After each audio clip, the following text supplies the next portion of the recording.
एक शाम प्राची टीवी पर सीरियल देख रही होती है। तभी उसकी सास वहां आती है। अरे सीरियल में तो ऐसे मग्न है जैसे आज रात का खाना पड़ोसी आकर बनाएंगे। मुझे पता ही नहीं था आपने अपने बेटे की शादी पड़ोस में भी की हुई है। हैं? मतलब?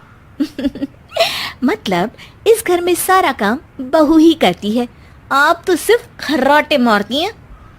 अच्छा जी, फिलहाल तो तुम आराम फरमा रही हो, चलो जाओ, ये मेरे टीवी देखने का समय है।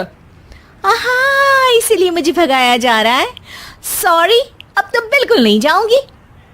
प्राची की इस बात पर दोनों सास बहू के बीच टीवी रिमोट के पीछे बच्चों जैसे छीना झपटी शुरू हो जाती है, जिसके बीच श्लोक भी काम से घर वापस आ जाता है।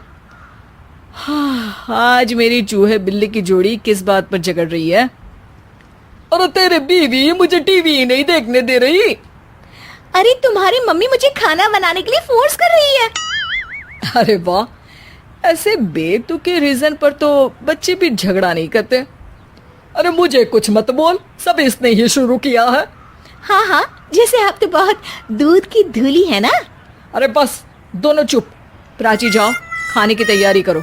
और माँ तुम छोड़ो, तुम्हें क्या बोलूं, शांति से अपना सीरियल देखो, मुझे दोबारा लड़ने की आवाज सुनाई नहीं देनी चाहिए। ऐसा बोलकर श्लोक वहां से चला जाता है, जिसके पीछे पीछे प्राची भी कुछ न कुछ बड़बड़ाते हुए रसोई में चली जाती है।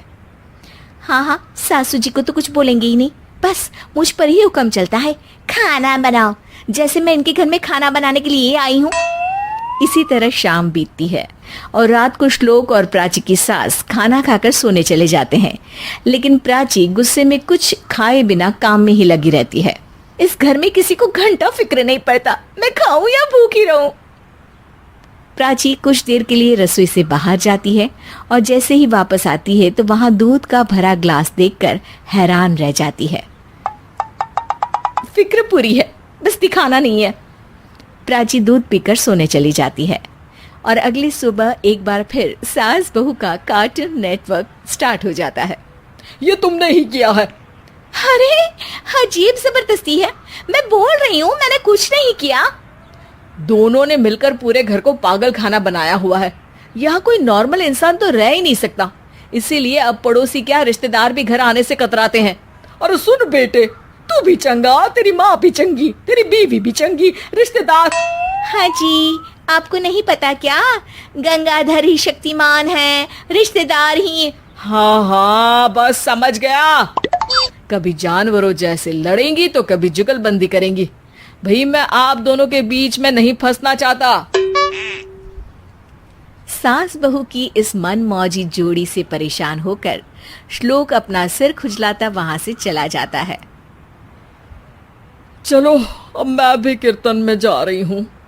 इस पर जैसे ही सास कमरे में अपना पर्स लेने जाती है तो वहां नाश्ते की प्लेट रखी देख मुस्कुराने लगती है और नाश्ता करके घर से बाहर निकलते हुए कुछ पैसे टेबल पर रख जाती है, जिसके कुछ देर बाद सिलेंडर वाला घर आता है। ओ मोरी मैया, मैं सिलेंडर के बारे में तो बिल्कुल भूल ही गई थी।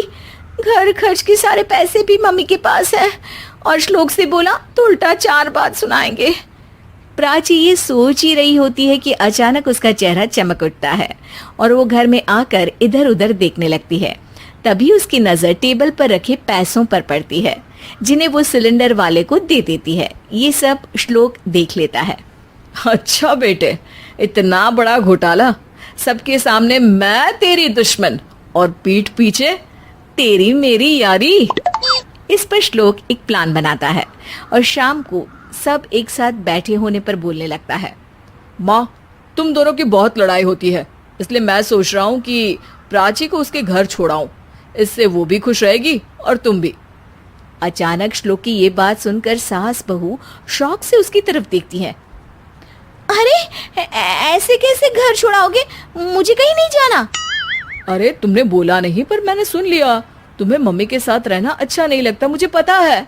अरे वो अरे, जब बहू खुद कुछ काम बोले तो वो तुझे सुनता नहीं, और अब जो इसने बोला ही नहीं वो तू समझ गया।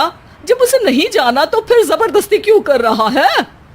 अच्छा, फिर आपको मौसी के घर छोड़ाता हूँ, बस अब आप दोनों एक घर में एक छत के नीचे नहीं रह सकती। मैं इस टॉम एंड जेरी की जोड़ी को और नहीं झेल सकता। है? ऐसे कैसे नहीं रह सकते? तुम्हें इतनी दिक्कत है तो तुम्हारा बोरिया बिस्तर पैक कर देती हूँ, लेकिन मम्मी जी कहीं नहीं जाएंगी। बिल्कुल यही सुनना था मुझे। अगर दोनों में इतना ही प्यार है फिर हर वक्त ये लड़ाई का नाटक क्यों करती हो? देखा मैंने कैसे माँ किचन में दूध रखती है और तुम उनके लिए कमरे में नाश्ता रखती हो, और कैसे वो पहले ही तुम्हारी दिक्कत समझकर घर में पैसे रखकर बाहर जाती है। अरे भाई, इतना ड्रामा तो डेली सोप में भी नहीं होता जितना तुम दोनों ने इस घर में फैलाया हुआ है। तू हमें टॉम एंड जेरी बोलता है ना, तो याद कर वो दोनों भी एक दूसरे को बाहर वालों की बुरी नजर से बचाने के लिए हमेशा सबके सामने लड़ते थे।